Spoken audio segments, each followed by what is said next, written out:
Remember, who was this guy? I can't remember. Joe Biden, Hayden, whatever it is. He's gone. He's done. But he tried to get into the act as well. And he went after, the thing on Bloomberg, just so you know, in case you haven't heard, is he is rumored to have said all these things to all these women and treated them, they say he made a hostile workplace by flirting with them. If a woman showed up, one woman says she showed up and told him she was pregnant. And he said, well, kill it.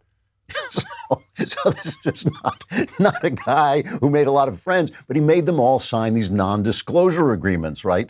And so Joe Biden went after him for this. We talk about transparency here. This guy got himself in trouble and maybe saying that he couldn't disclose what he did. He went to his company. Just to be super clear, that was about the list of clients. I know what you mean.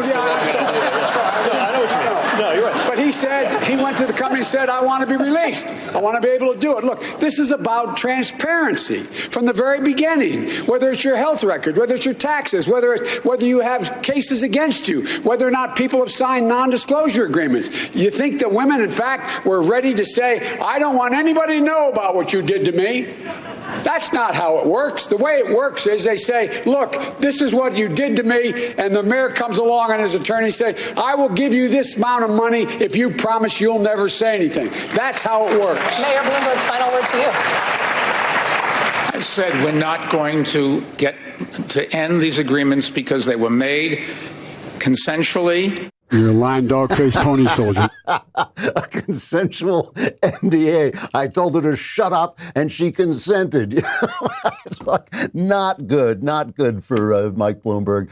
He really did not look right. But mostly, that was really embarrassing for him. But mostly, it's the money. These guys, the Democrats, hate money, and they think billionaires are bad. Here's cut 5. Here's Bernie Sanders, who, by the way, is a communist, doesn't like the money.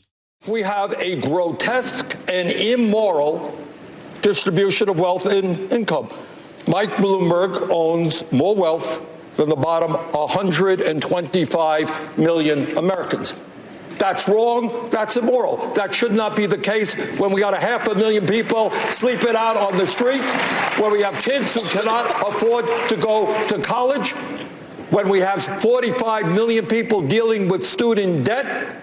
We have enormous problems facing this country, and we cannot continue seeing a situation where in the last 3 years, billionaires in this country saw an $850 billion increase in their wealth. Congratulations, Mr. Bloomberg.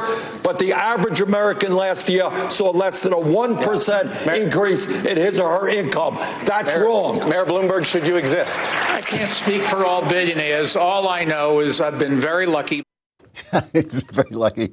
He says he's worked hard. One of the things that's really interesting about this, by the way, is just that there's no one there because all the moderators are left-wing because Chuck Todd is basically a Democrat spokesman, Lester Holt. These are all guys who are in the pocket of the Democrat Party. There's nobody there to challenge the underlying assumptions. And this is something I notice in all Democrat debates. Bernie says we have an obscene distribution of wealth.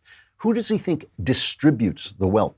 That word distribution of wealth. Who does he think is doling out the wealth? Nobody is doling out the wealth. Listen, it's not like we have an entirely free market. We have a problem with crony capitalism in this system, and crony capitalism is what brings capitalism down. It is why socialism looks good to people, because things don't look fair. And that is true in this country. We need less government interference, so there's less government power, so there's less worth in having a crony in the government. That is how crony capitalism grows up. But we're still not at a place where wealth is being distributed.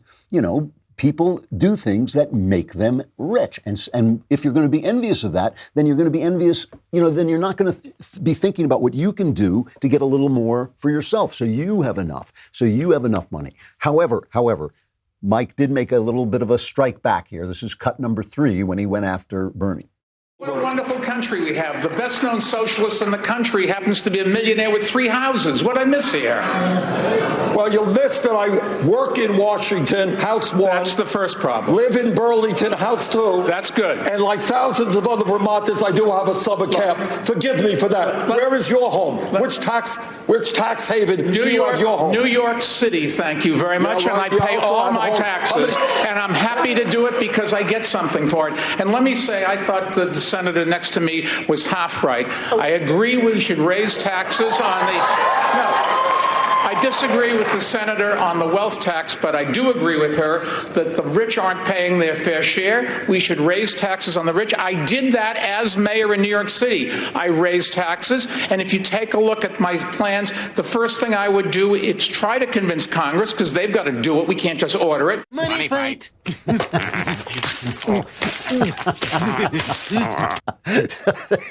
It's too bad they didn't actually do that. But if you could see, if you're not just listening to this, if you happen to watch it, the look in Bloomberg's eyes is that deer in the headlights look, and it is not at all pretty. Let's play one more cut. This is cut number 21, where they go after each other on the question of capitalism itself. Cut 21. Mr. Bloomberg, wasn't you who made all that money. Maybe your workers played some role in that as well. And it is important that those workers are able to share the benefits. Also, when we have so many people who go to work every day and they feel not good about their jobs, they feel like cogs in a machine. I want workers to be able to sit on corporate boards as well, so they can have some say over what happens to their lives. Mayor Bloomberg, you own a large company. Would you support what Senator Sanders is proposing?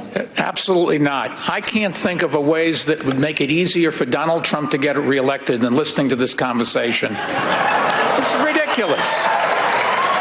We're not going to throw out capitalism. We tried that. Other countries tried that. It was called communism, and it just didn't work. He's about like Bernie going, ooh. He's absolutely right. He is absolutely right. If you enjoyed this video, be sure to hit the thumbs up button and share it with all your friends.